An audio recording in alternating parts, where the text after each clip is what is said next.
এখানে 6 বছরের একটা বাচ্চা যে কিনা ক্লাস 1-এ পড়ে, তাকে শুধুমাত্র একজোড়া কানের দুলের জন্য পিটিয়ে একদম হত্যা করে বইটা খেতে ফেলে রাখছে। অসুখ হয়ে যদি মরে গেত মাই বুঝতে আবার তুমি অসুখ হয়ে মরে গেছে, চিকিৎসা করতে বাঁচাতে পারলাম না। প্রবাসী বাবার দেওয়া কানের দুল আর গলার চেইন, এটাই কি কাল হয়ে দাঁড়ালো শিশু আতিকার জীবনে? প্রতিবেশীর বিয়ের দাওয়াতে গিয়েছিল দুই চাচাতো বোন। বিকেলে সেখানেই খেলাধুলায় মেতে ওঠে তারা। একসময় একজন বাড়ি ফিরলেও নিখোঁজ হয়ে যায় ছোট্ট আতিকা। আসরের আজামের পর থেকে আমার আর কি দেওরজিকে পাওয়া যায় না। ওই সাইটের বাড়ি আমাদের ওই বাড়ি বিয়ে হইতেছে।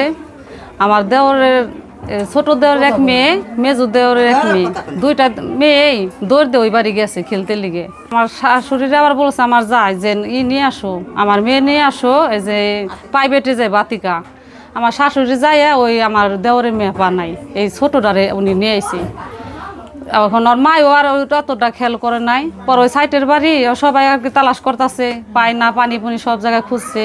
অনেক জায়গায় জায়গায় মাইকিং টাইকিং করা হয়েছে, মসজিদে মাইকিং করা হয়েছে। তারপরে অটো পাইতে সব জায়গায় আমার দেওয়ারটা ওরা জায়গায় জায়গায় অনেক জায়গায় খুঁজছে।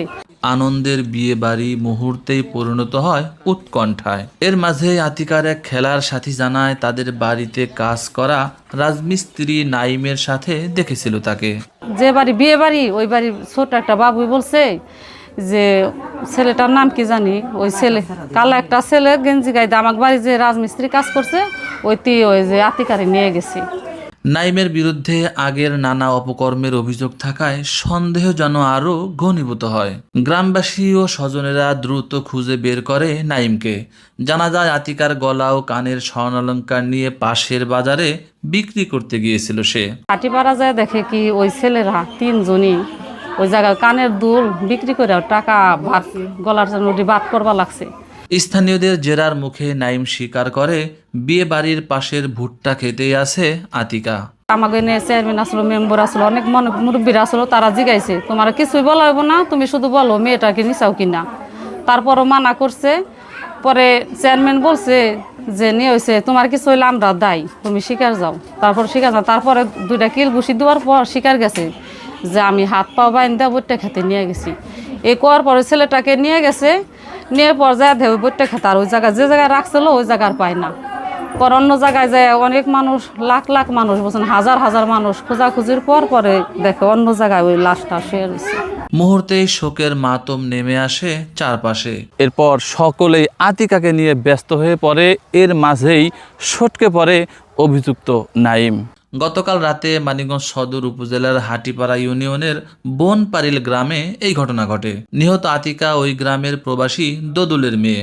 সেই স্থানীয় একটি দাখিল মাদ্রাসার প্রথম শ্রেণীর শিক্ষার্থী। আতিকার মৃত্যুর খবর ছড়িয়ে পড়লে পুরো গ্রামে উত্তেজনা ছড়িয়ে পড়ে।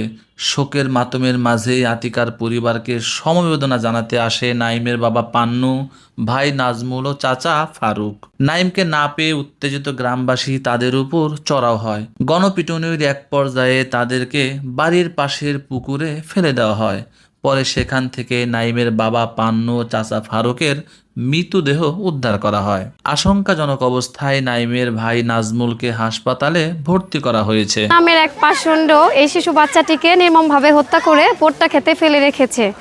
এই হত্যাকাণ্ডের জন্য তার বাবা এবং তার চাচাকে, নাইমের বাবা এবং তার চাচাকে এই এলাকার জনগণ পিটিয়ে মেরে ফেলেছে। আর তার ছোট ভাই নাজমুল এখন হসপিটালে গুরুতর আহত অবস্থায় ভর্তি আছে। মাদক আর লালসার বলি কি এভাবেই হতে হবে আমাদের শিশুদের? কিছুদিন আগে মাদকাসক্ত বন্ধুর হাতে বন্ধুর মৃত্যু দেশবাসীকে কাঁদিয়েছিল। আজ আতিকার এই নির্মম বিদায় যেন সমাজকে ফের কাঠগড়ায় দাঁড় করিয়েছে।